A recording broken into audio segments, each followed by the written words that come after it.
Oddity fine!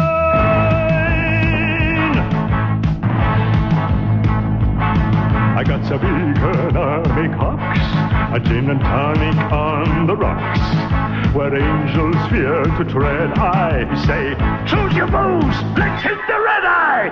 Think of young Diana Durbin and how she sung on rum and bourbon, or enhance your luncheon hour with a planter's punch and a whiskey sour. If you feel like a wreck, try a horse's neck or a sherry with a cherry in the new finer size.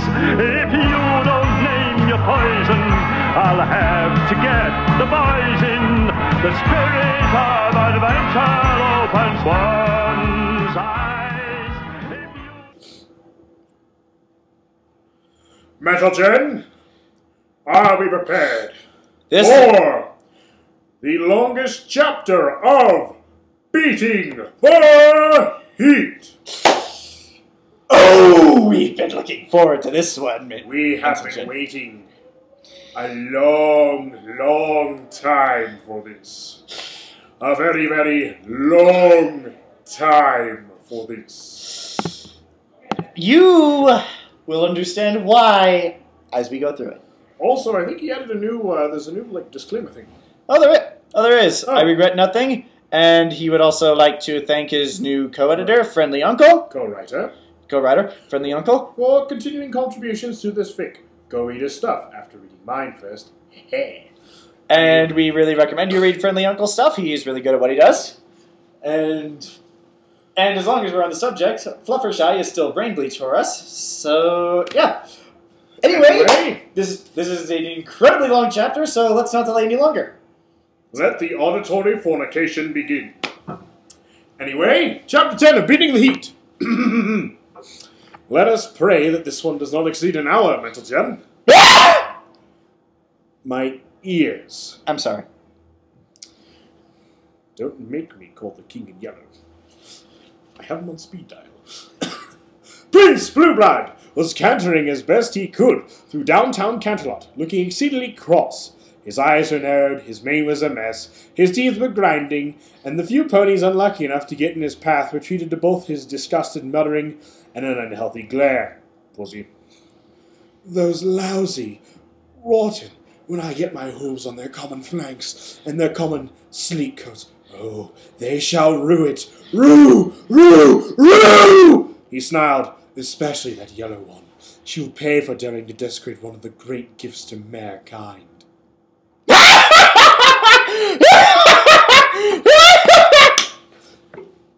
Sorry. I will grab the ring. You say it correctly in Celestia's voice. I will smack you with my ring hand. Fine, be like that. He allowed himself a dark grin. Well, after she makes up for it with a little more desecration. Sicky. Sick bastard. He stopped entirely just outside the palace gates and allowed his grin to become a tad creeper. Yes, and the purple one too. Yes, you too. Desecrate it. Desecrate my mag...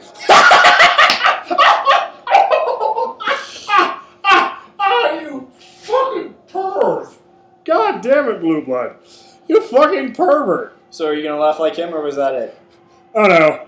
All right. Yes, desecrate my magnificence. The prince was abruptly knocked out of his musings by a Pegasus-shaped mass knocking him over. Oof! Why, how dare you? Blueblood growled, getting back onto his hooves. He glared at his attacker, a grey-furred Pegasus with a blonde hair and a mailbag across her shoulder. And best pony coming up in 3, 2, 1! She was rubbing her head with a little wince. Do you know who I am, you common piece of flying trash? I will get my shotgun, you motherfucker! I will blow your sparkly prince ass from here to Kingdom Come, you son of a bitch! Dude, we all hate Blueblood. Hanging's too good for him! Burning's too good for him! He should be thrown into itty-bitty pieces and buried alive! Hanover. Stern! Stern! Sorry, Metal Gen, I kind of slipped into rage mode. We slipped into the realm of heavy metal references. Yeah, rage mode. Anyway, back to, Where were we? back to the fucking. The Pegasus opened her eyes, and Blueblood reared back. She was wall-eyed, and smiling at him, Just like she which would. simultaneously made him think she was adorable, and sent a rush of I will fucking kill you, you son of a bitch! I just punched my co-host, ladies and gentlemen. Murder! Murder! I'll keep punching you if that's what you want me to do. Don't punch me anymore. Murder! Rush of heat into his loins. These things confused and horrified the young prince at the same time, and me, and everyone else in the room. Ladies and gentlemen, I am now required, as I am the voices person here, to voice Derpy Hooves. However, I mentioned this in my Jetpack Commando Lyra review. I am inferior. There's only one voice of Derpy. And we apologize, there's a party going next door, but onto my rant. I am inferior to the one true voice of Derpy. Okay, keep going. Yeah. Anyway, onto my utter failure to voice. Get on with it! Yes, get on with it! Buddy! Get on with it! Okay, fine, God, I will! No. The Pegasus said cheerfully. Do you know who I am? She bounced up and down happily. What? No. Why should I? Blueblood growled. Well, you really should. The Pegasus said with a nod. Blueblood snorted. He would have cast away the young Pegasus, maybe even called the guards to deal with her, but at the moment his mind was filled with images of her tight, round flanks moving up and down. Don't! I will fucking murder you. I'm going to start hitting you now. I don't know when I'll stop. Fine. Who are you? Blueblood asked flatly. A random cameo. She said cheerfully. She rubbed her chin with a frown. No, wait, that other thing. Derpy! Derpy Hooves! That's me! She saluted him with her hoof. Mail pony at your service. My service, huh? Blueblood asked, his hoof pressed against his chin thoughtfully. Well, as loath as I am to debase myself, the moment all I can think of is your delicious firm flanks bouncing up and... I am gonna get my goddamn gun and blow your sparkling brains all over the fucking ground! Quiet, or I will smack you with my ring hand. I'm the king in yellow on speed dial! I have Azathoth and Nyarlathotep. Yes, I have them. Shut up. Yes, and I have higher things. Azathoth is not higher than Azathoth. But that is semantics. Higher than them!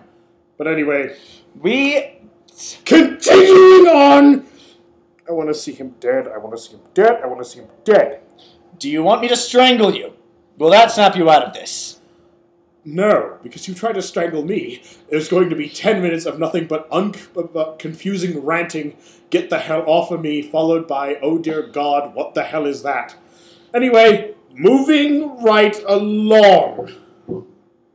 And now, Menzelton, we just lost our place. Anyway, here we are. Should I stop? Derpy asked. Of course not, Blueblood growled. Should I be concerned? Because I really think I should be concerned. Yes, Derpy replied. Blueblood grinned at her. Oh God, rape-faced Blueblood. Perhaps you should. Yes. I'm feeling very uncomfortable right now. Hi, I'm Chris Hansen with Dateline NBC. Technically, Derpy is of legal age. This would not be an issue. But we can still work that joke in. Derpy said, scooting away. Blueblood advanced her. I need an adult! I am an adult. Oh wait, I'm sorry, I should do that as Guru. I'm an adult! I am an adult! Extremely uncomfortable. She worried. She worried her lower lip with her teeth. Come now. Surely even a pony as simple-minded as you can appreciate what an opportunity this is for you. Blueblood asked with a growl. Am I not magnificent? Are you? I can never tell. Derpy said, rubbing her head and frowning. What's that thing I was supposed to do?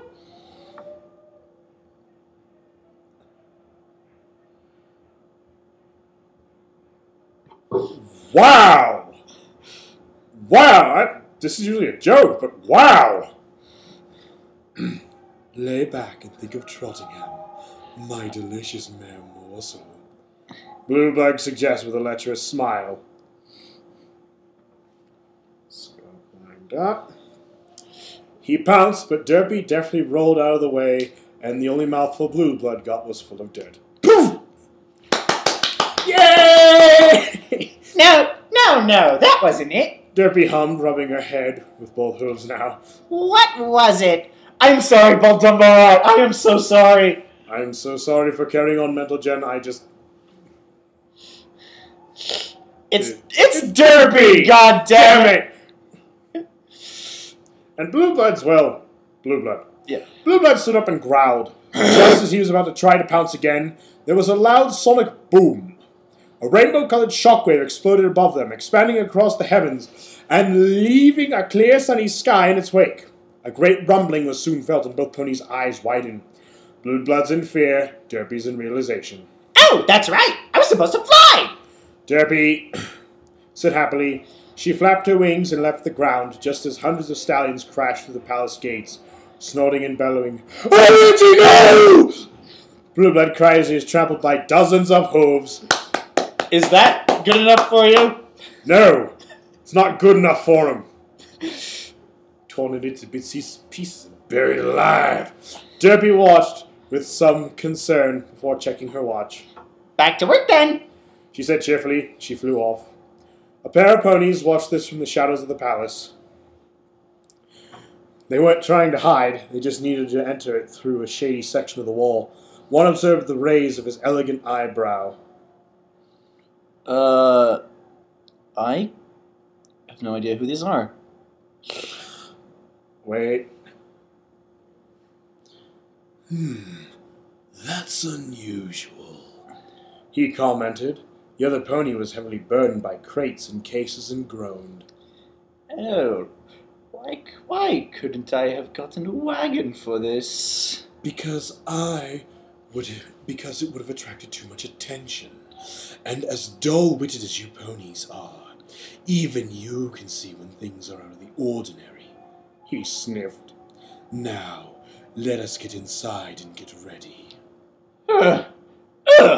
Still better than birthday parties. The other pony muttered as they entered via a secret door. I have been waiting 10 weeks to do this. Technically 8. We do double features. Semantics.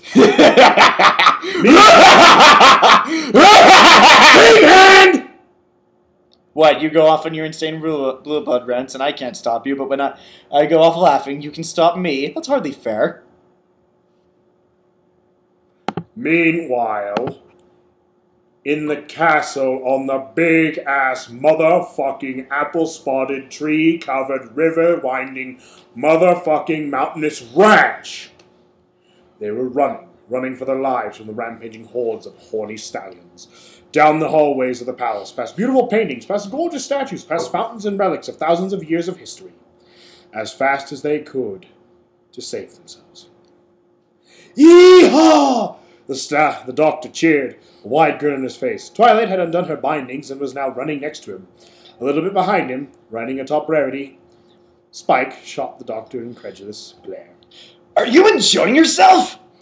Well, running for my life with friends and companions from danger is second nature to me, The doctor replied cheerfully.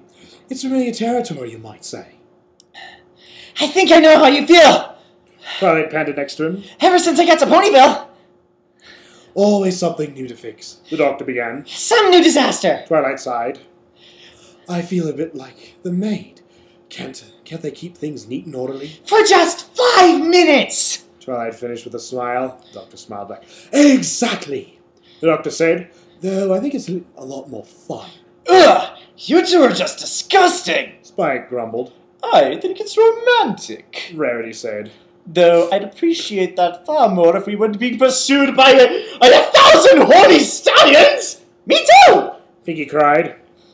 The hallway ended in a large round room with several doors around its circumference. Oh shit! The doctor pulled out his screwdriver and galloped to one. He applied his buzz screwdriver to the lock and grimaced as he looked at the others.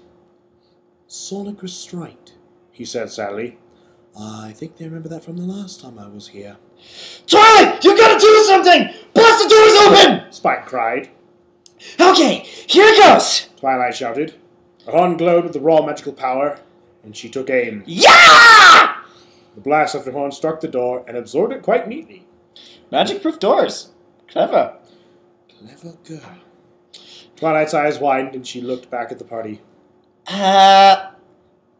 I think we're in trouble. It's your fault, you goddamn succubus! Succubus trying to take my baby! Fluttershy said quietly. She looked down at the floor miserably. I'm sorry. You goddamn succubus! No, you're not. You're not sorry. No, you want this. You asked for this. Yep. You wake up to the microphone. Say it out loud. I want you all to rep me till I can't see straight. And use the stand. You got your wish. Anyway, Throw Fluttershy to the pack and keep going. proceeding. Alright. Hell no. Maybe we can throw Maybe we can throw Fluttershy to them so we can buy us time for escape. I'm sorry, Untilton. Maybe we can throw Fluttershy to them so she can buy us time to escape. Smart move, Pinky. Pinkie Pie suggested, though that would be completely wrong and bad idea. What? No, Pinkie Pie! How could you even think of that? Rarity demanded. Pinkie Pie shrugged. Well, it doesn't seem like the kind of thing she'd mind. I do mind! I do! Although... Fluttershy said, grinning vapidly. It's something I imagined. Fluttershy smacked Twilight smacked Fluttershy across the face with her magic. The butter yellow Pegasus gaped at her friend in disbelief.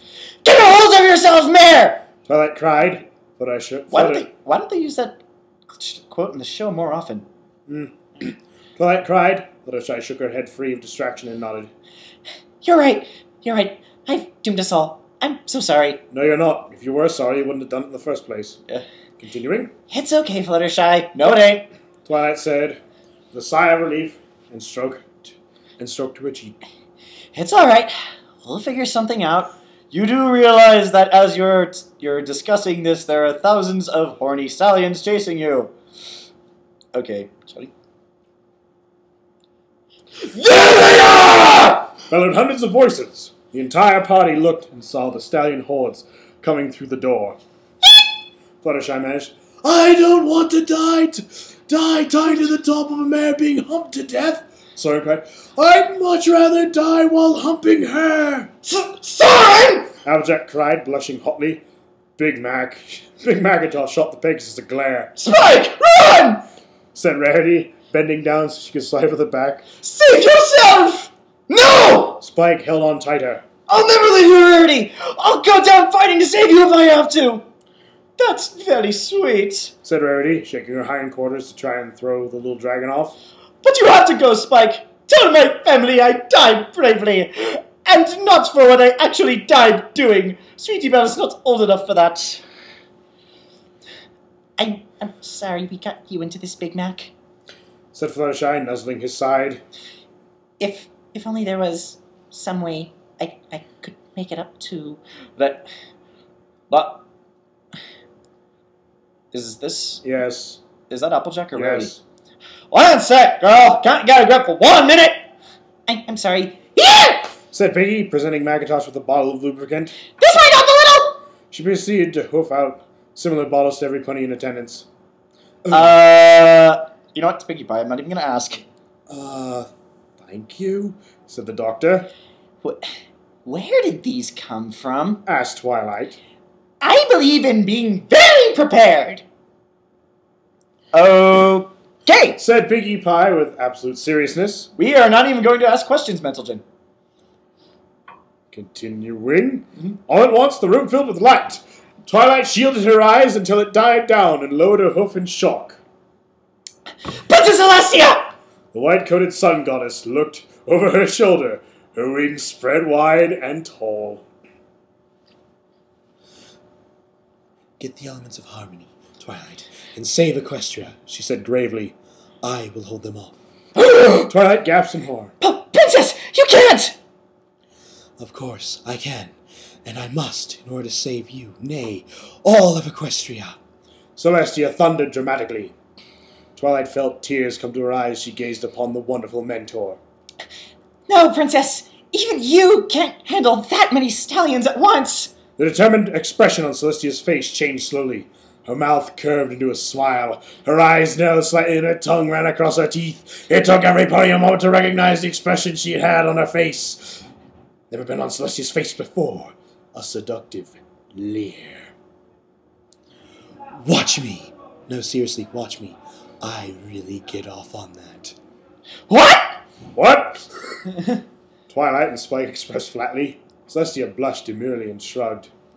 A princess has got her needs, She said. Her horn glowed briefly, and every door opened up simultaneously. all these paths lead to the same place. Split up, it'll maximize your chances. She turned back to the hordes of stallions, who were torn between fear and deference to their princess, and lost. Go. Celestia said again. I'll never forget this, Princess. Twilight cried. She turned. Doctor, let's! Geronimo! Doctor cried as he was running down one hallway. Doctor, get back here! Twilight snarled, charging after him. Get while no one's good! Applejack shouted, charging off with Soarin on her back. Yup! Was Big Mac's succinct reply as he barreled down another hallway, Fluttershy bouncing up and down on top of him. Hey! Can you untie me? Soarin could be heard yelling as they fairly flew down the hallway. Come on, Spike, let's go! Rarity shouted, charging down one another. Pinkie Pie looked at all the hallways and covered her eyes with a hoof. Eeny, meeny? If you're looking for Brayburn, I suggest taking that one. Celestia said, pointing at one particular door. Wait! Pinkie cried, zipping down like a bolt of lightning. And now... Not Not yet! Not yet! Not yet! Shut up! And now, Mental Gen, the line. Celestia. Every story has a line. This is the line! The line that you will be quoting whenever you think of this story. Mental Gen... Celestia smiled, shut all the doors behind her, and looked back at her afflicted subjects. I'd just like you to know, my beloved subjects, She said. that I will not abandon you in your time of need. She then grinned cheerfully. Now, would you like to do this 6 at a time, or would you like to paint me white first? But Your Majesty, you're already white. One stallion pointed out. Celestia snorted. Details. Dun dun dun dun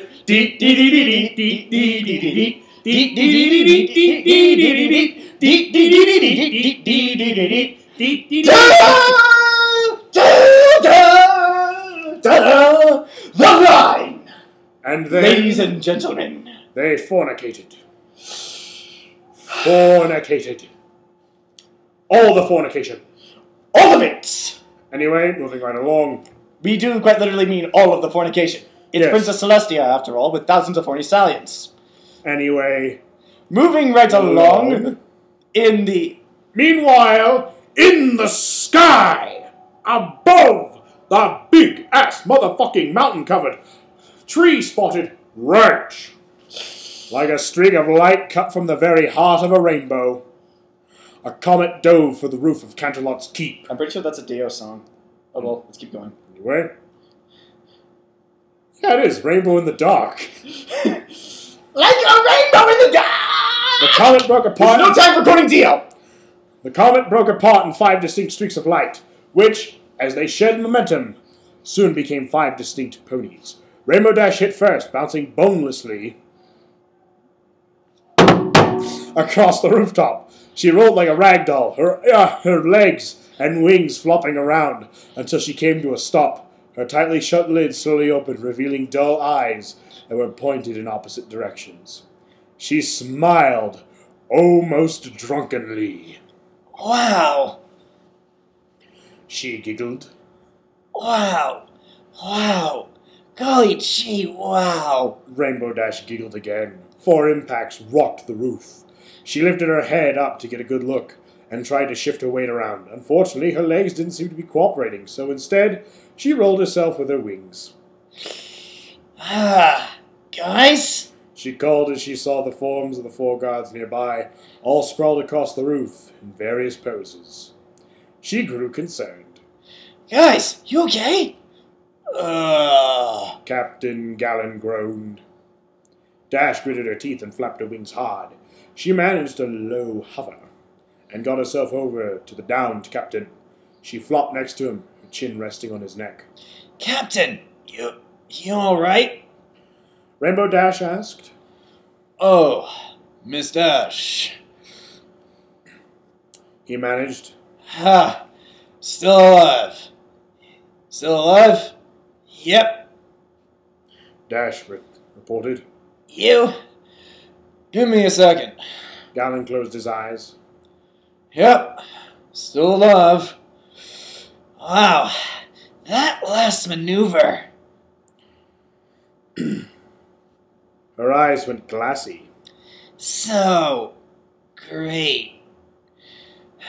Glad you enjoyed it, Miss Dash. The captain managed.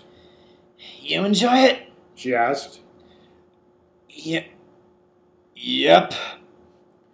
The captain said. I can die happy. Mustang gasped. Can't feel anything. Zero groaned. I agree with them. Thatch managed, his voice muffled by the rooftop's tarmac. Good. It was great for me, too. Dash sighed happily. The captain smiled. Can we do it again? She asked.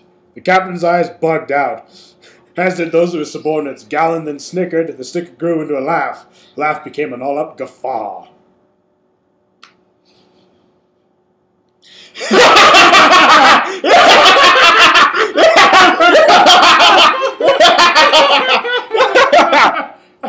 Rainbow Dash blinked owlishly at their laughter, as the rest of the guards joined in, all of them cackling and gasping for air between chuckles.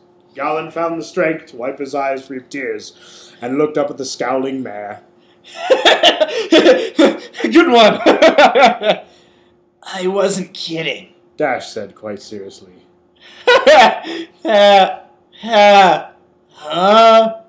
Galland stared at her, as did the rest of the guards. Dash scowled at them. I'm still in severe heat. Oh, Celestia's flanks. Groaned Mustang. I said I wanted to die while doing a girl at supersonic speeds. I never actually meant it. Zero moaned. Mommy? Thatch whimpered. Galland looked to his exhausted troops, then back to Rainbow Dash. Sorry, Miss Dash. Seems we're spent. Come on! One more round. You can do it. She glared at them. What kind of stallions are you? One little supersonic orgasm after several hours of eating me wide and you can't keep going? Unbelievable! What do you want from them? All of the fuckings! All of the fuckings! I'm sorry, but that privilege is reserved for Princess Celestia at the moment. Yes, who is currently receiving all of the fucks. Dun dun dun dun dun dun. Galland glared up at her. You're acting a little high and mighty for a mare who can't move her legs, miss. I'm the one still in heat. It's your problem! Dash growled. Now what am I supposed to do? Merce, Suggested Mustang, and his comrades. Looks, he scowled. What? What's important is that Princess Celestia said that you are the best. That you never give up. And you're giving up. I demand satisfaction! Dash growled. So, in other words, Rainbow Dash can't get no satisfaction. She can't get no. She can't get no. Okay, moving right along. Galland stared at Rainbow Dash very intensely. Miss Dash, we have done everything in our power to satisfy you. If you are still not satisfied, then we'll just have to try something else. Well, you're not dead yet, which means you can still bone her. Unless, no, I'm not going to get into that. You better! Well, unless she drained him of all the fluids. Which is also likely. It's like... Wink, wink, nudge, nudge. Zero! Mustang! Galland barked in his command voice. Despite the fatigue, the two guards got up on the hooves. Hold her down! Ah! What? Wow, this is going in a weird place. Dash gasped. The soldiers shrugged and limped over to her. They took her by the shoulders and dragged her onto her stomach. She flapped her wings a few times, but they pushed her down with their own. Despite her bluster, after everything that had happened, Dash was far too tired to push them off. Thatch! A riding crop. Galland ordered. Rainbow Dash's eyes widened as Thatch slowly trod over to his captain, pulled out the requested item, and hoofed it to Galland. Galland examined it briefly before trotting over to Rainbow Dash. Hey! No! Hang on! What are you doing? Dash gasped. What any good leader does, Miss Dash. Galland said, quite reasonably. Adapt and improvise. Now, please recall just how bad of a girl you are.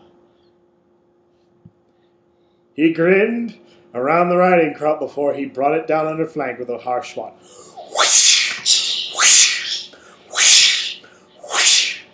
Whoosh! Meanwhile, James and Kinky Leather Rainbow Dash is getting laid tonight! whips and chains and kinky leather. Oh, Quistis, you dirty chick! Moving right along. Again! Can you not get the joke right? No, I can't, because I made it up. That... Anyway! Meanwhile, beneath the roof of the castle on the big-ass motherfucking ranch, My goodness! said Rarity as she ambled down the hallway, her eyes wide and taking in the opulence around her. The princess certainly does know how to decorate. Those tapestries are breathtaking, and this carpet is simply delightful to tread upon. Shouldn't we be hurrying? Spike asked nervously from atop the unicorn's back.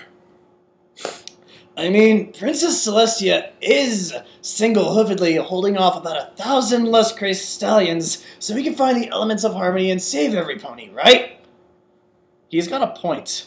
Yep, It's like, I think we can give her a few more minutes. Rarity said dryly. Oh, look! Scones! Sconces. Sconces. Sorry, my bad. Oh, look! Sconces! Sconces? Spike said with a sigh. Right. Oh, don't be like that, darling.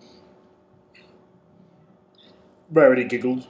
How am I to help myself when surrounded by such beauty? Oh, the style, the glamour, it inspires me. You know, I can understand where she's coming from. Anyway, she turned her head to smile slyly at the little dragon and gave him an exaggerated wink. How about you, Spike? Are you feeling inspired? Spike felt his cheeks heat up, his heart flutter, as always did around Rarity. He crossed his arms over his chest, turned away and huffed.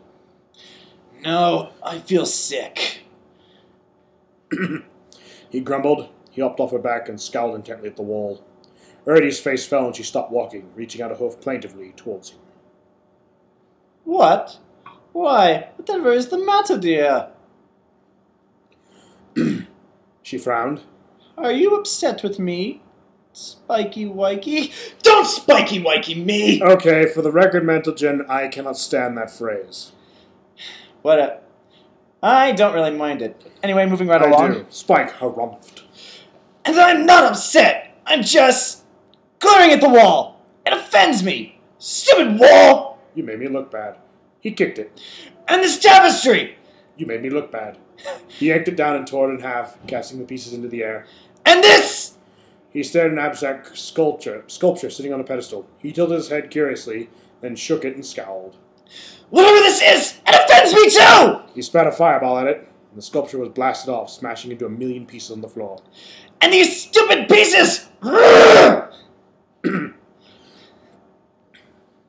Spike pounded his feet into the pieces, kicking and crushing them until they were dust. He took in deep breaths, glaring hatefully at the wreckage. Spike! Cried Rarity aghast. My goodness, what has gotten into you? Surely Twilight's taught you better than to take out your anger on innocent works of art. She used her magic to try and put the two pieces of the tapestry back together, but to no avail. Innocent nothing! Running Hot the Second was... Oh, sorry, I thought he was saying something else.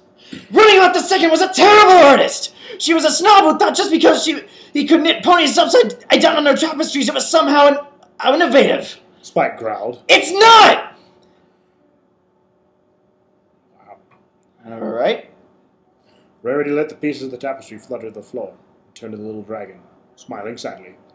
You're right, Spike. It was a rather uninspired composition, wasn't it? She took a few steps closer until she was standing just behind him, coming short of leaning her head on his shoulder. But I don't think that's what's really bothering you, is it? You can tell me, Spike. I know this day has been hard on all of us, and probably harder on you more than you're letting on.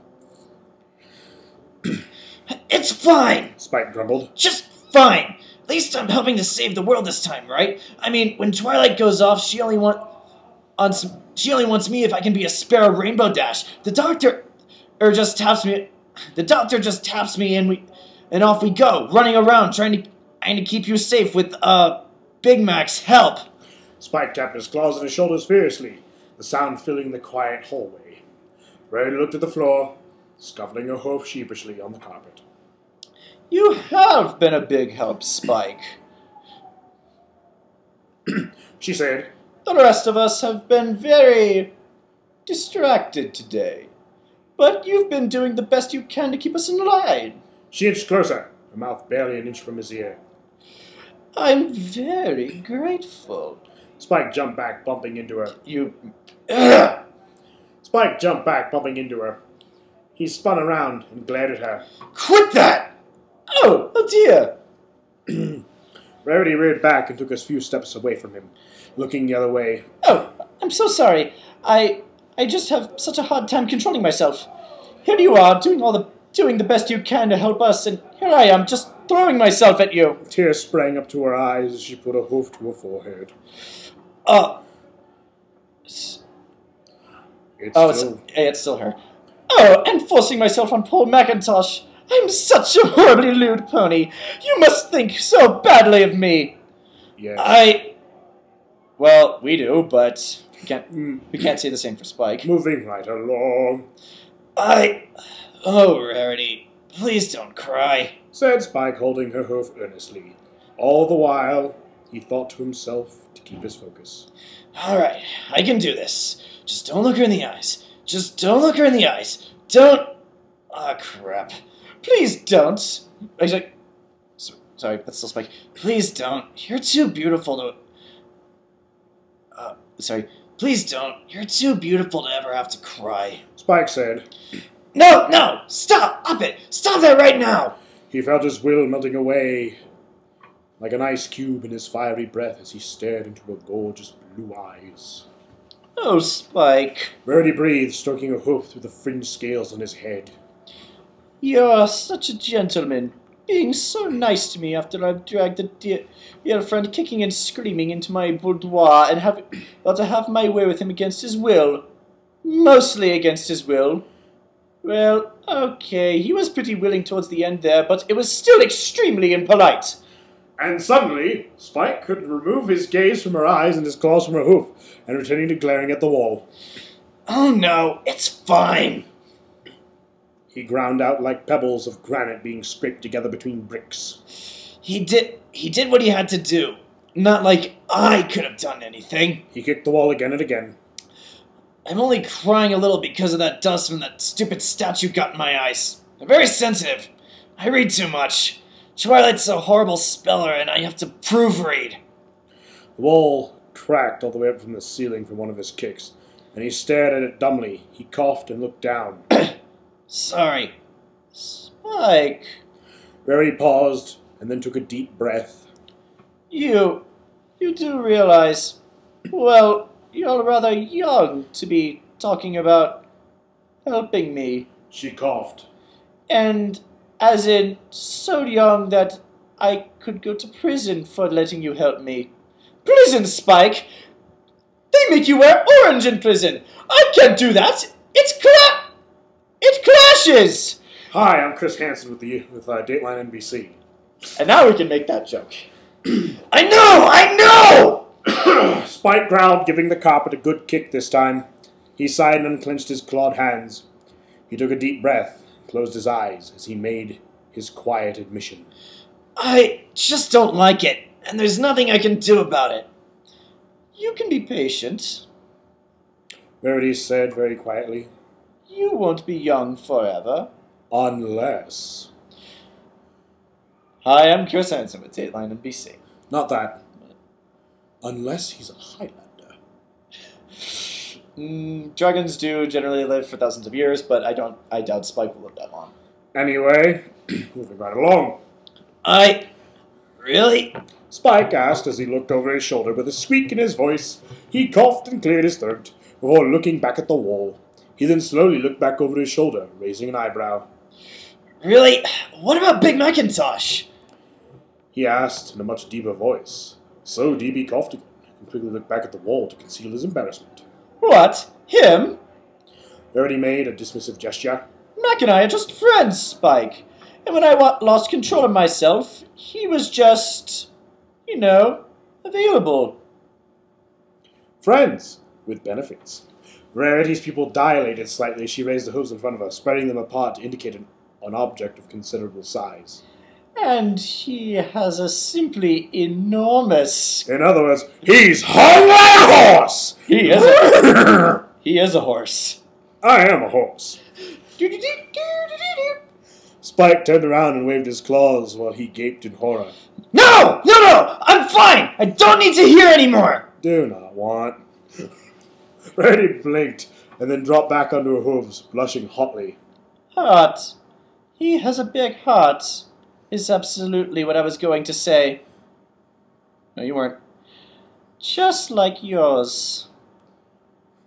Well, thanks, Rarity, said Spike as she took her hoof and kissed it.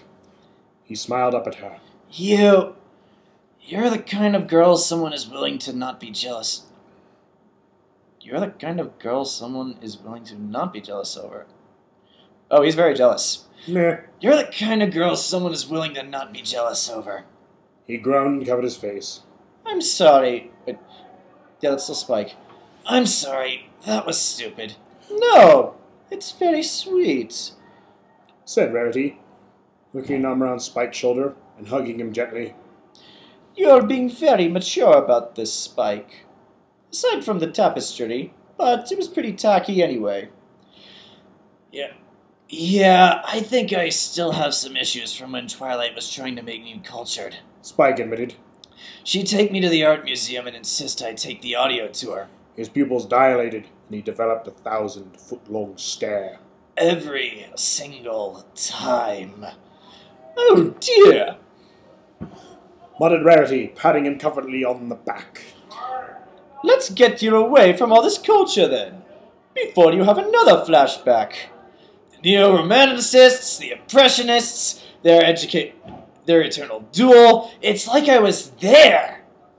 Spike muttered, shaking all over. The horror. Spike! He's having a non-flashback!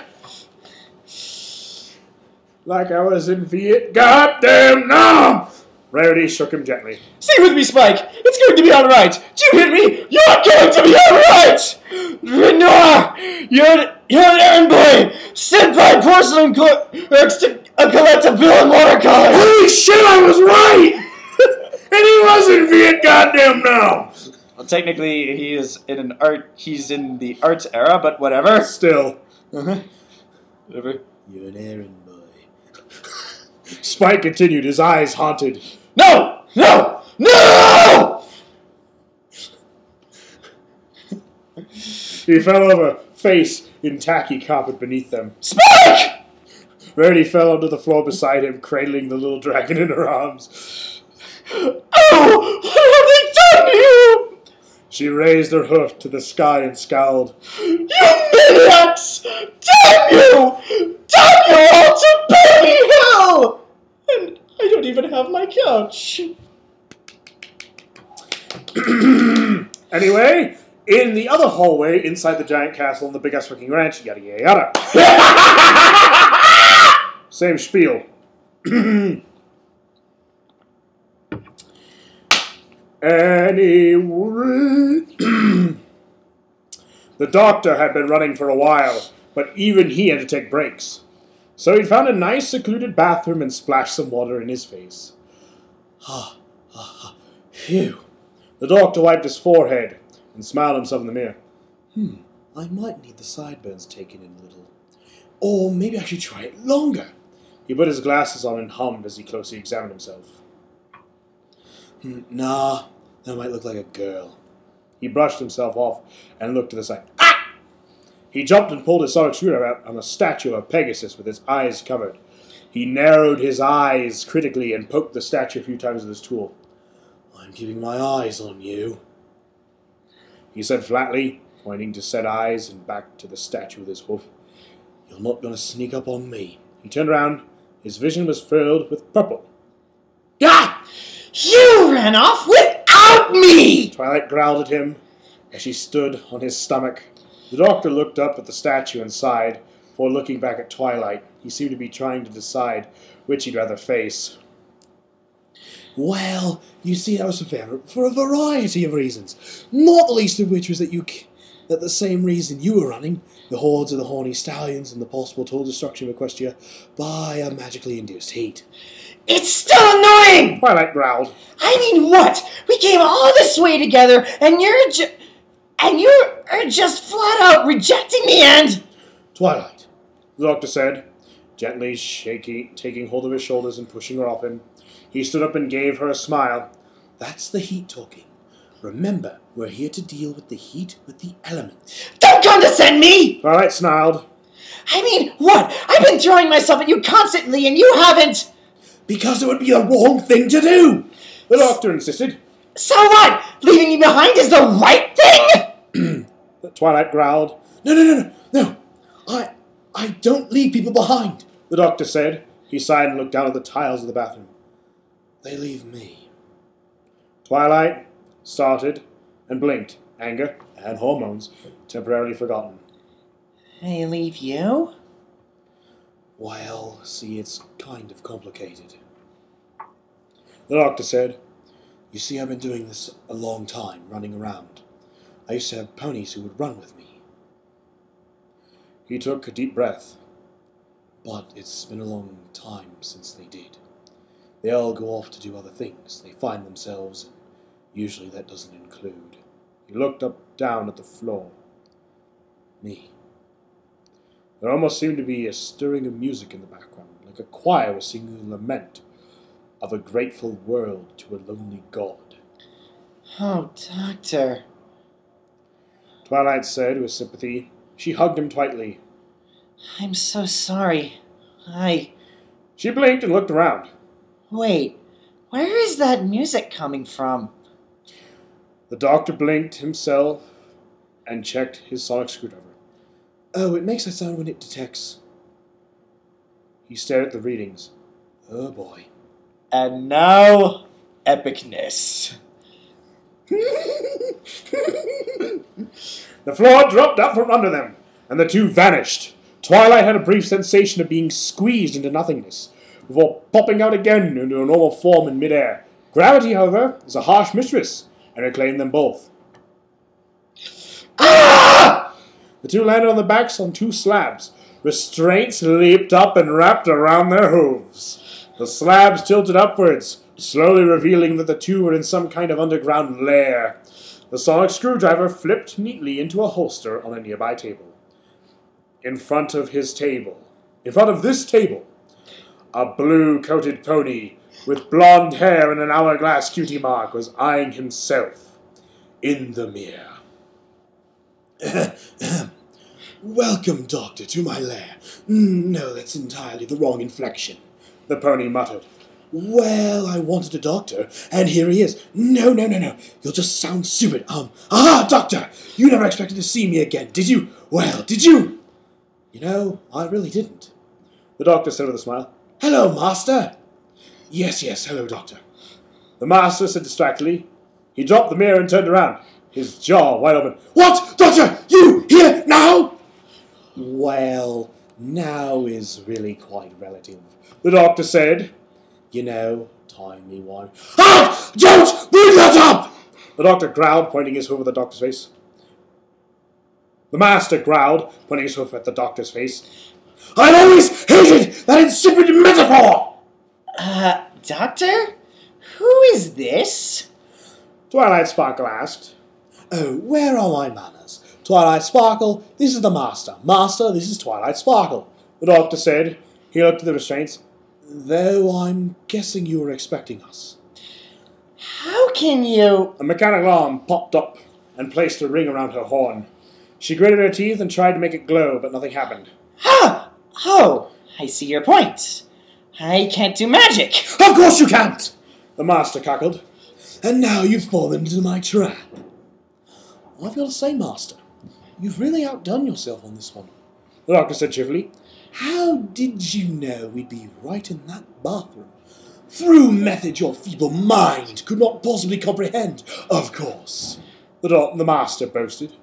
So you lucked out then. Good for you. I did not luck out! The Master bellowed. How did you know we'd be in the bathroom? Twilight asked. I mean, you'd have to know exactly where we were and...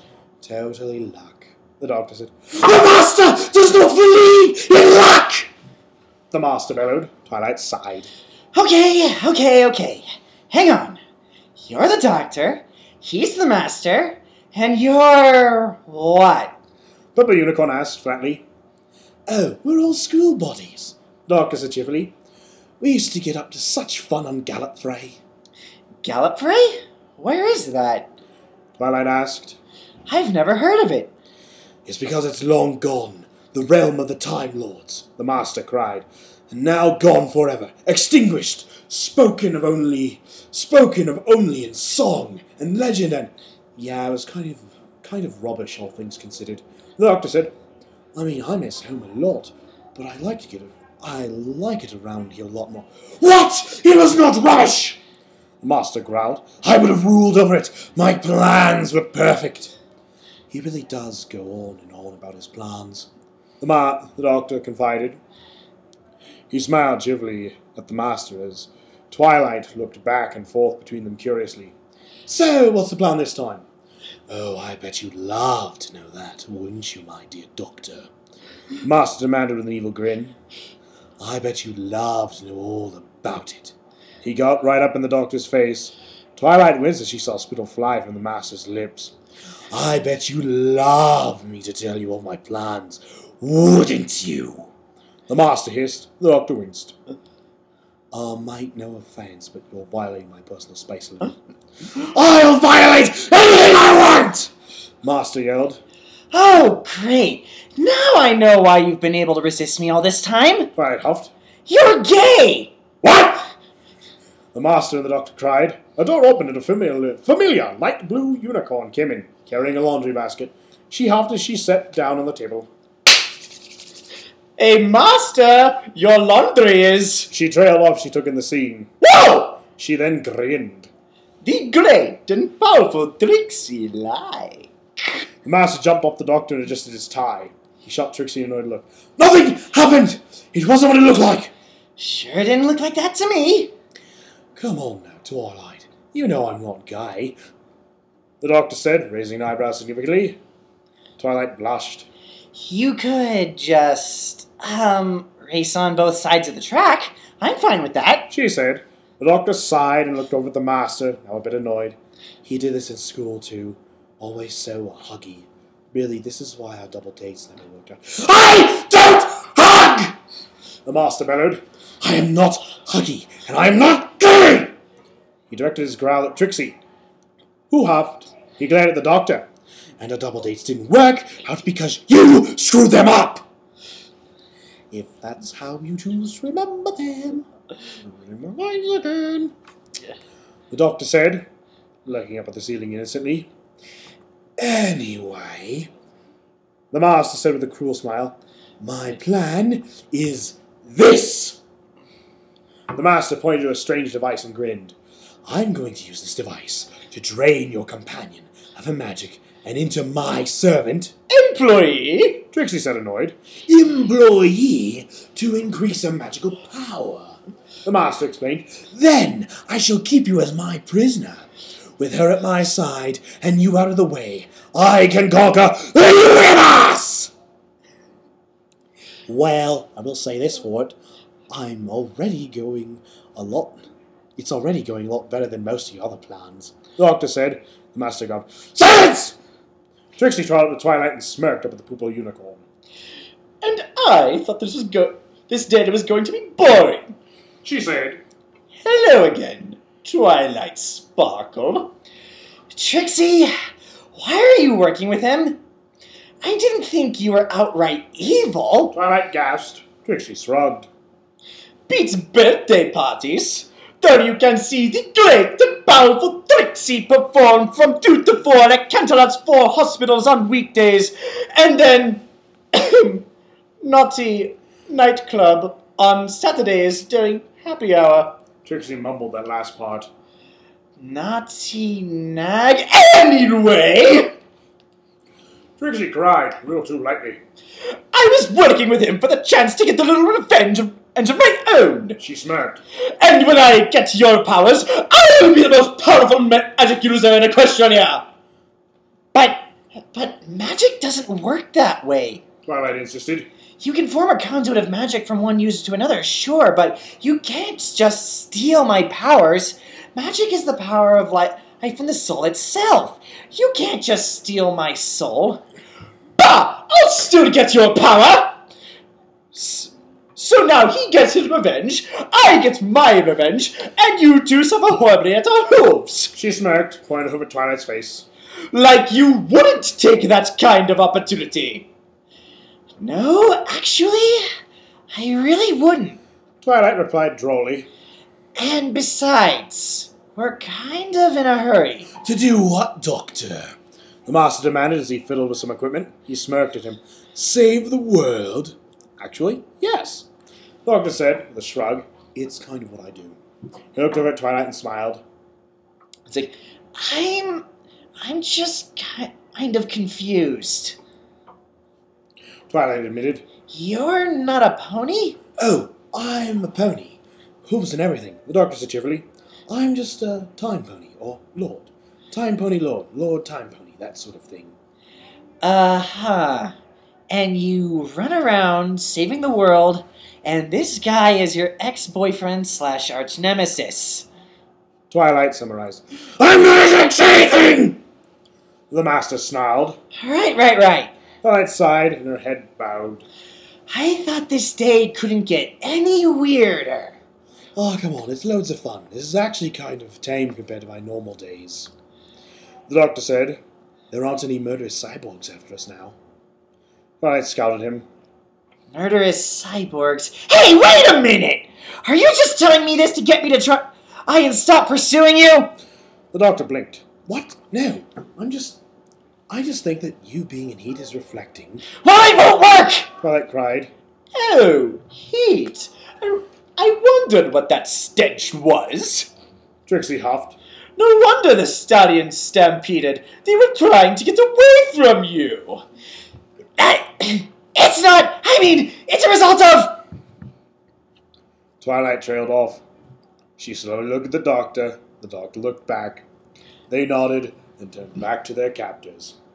You know, Trixie... the doctor said conversationally. I don't really think you can handle Twilight's magic. Twilight nodded. Trixie growled. What? Well, I mean, magic is... her talent is magic itself. The doctor said. She did defeat that Ursa Minor on her own. No small feat, you know. Oh, I can handle it just fine, thank you! Trixie snarled. She looked over at the Master. Master, is the device ready yet? Now, I need to get out my Dr. Torture kit. The Master said. I mean, the leather straps alone, He glared at Trixie's ear. It's not what you think! Honestly, Master, you need to work on this. You're coming across as that needy ex who just can't let go. The doctor began. It was interrupted by the Master once again, getting in his face and screaming, I am not! Now shut up until I'm ready to make you scream! There was a long, terrible silence in the lair. The Trixie burst out laughing. Twilight moaned and yanked at her restraints. It just makes it worse. It's just making it worse. She groaned. She licked her lips. Both of them. Yeah. Trixie sighed happily. She shook her head rapidly. Master, I want my power! I'll get you, your stupid magical power. You'll just shut up. The Master grumbled, trotting over to the power transferring machine to fiddle around with it. The doctor smiled brightly. You know, that'd go a whole lot better if you... No, not another word! The Master growled. You can't talk me out of sparing your latest companion. You can't distract me. You're absolutely helpless, and at my mercy, I've won! He put the device in the cart and rolled over in front of Twilight. He took out some wires and attached them to the ring around her horn. He then placed another ring around Trixie's horn, plugged it in the machine as well. She grinned evilly at the doctor. He grinned evilly at the doctor, and took hold of a little huge lever on the device marked on. Now let me enjoy it, he hissed. The doctor hummed thoughtfully. He shrugged. All right. What? The Master barked. I'm about to drain your companion of a magical power. I'll transfer it to my servant. Employee? Trixie hissed. Employee? And then I'll be dealing with you in every single way I fantasize. Shut up! Yelled at Trixie, who was giggling. And then I shall become the master of all. And all you can do is all right. Well, I'm tied up. Nothing I can do. The doctor said, looking to his side. I'm quite and absolutely useless without my sonic screwdriver. Isn't that right, Twilight? Oh, yes. I only want him for his body. Twilight said with a nod. You're not useless. You must have some sort of plan. The Master growled. You always do. Nope, fresh out. The doctor replied with a shrug and a smile. Sorry, mate. You caught me on a bad day. Unless you want to transfer the unicorn's power. Of course! The Master gasped, holding his hooves to his cheeks. You're very clever, Doctor, but I won't fall for that. Oh, no. I don't want you to transfer her power. The doctor said. I'm just resigned to my fate. He glanced at his bindings significantly. Hanging around, as it were. Would you move along already? Give me my power! Trixie complained. Master held his hoof to his scalp. No. I know him. He's got something planned. I know. He always has a plan. His plan is to let you make me super powerful, so I'll serve you better as your ultimate employee! Trixie asked, disbelievingly. Pretty stupid plan! Master glared at Twilight angrily.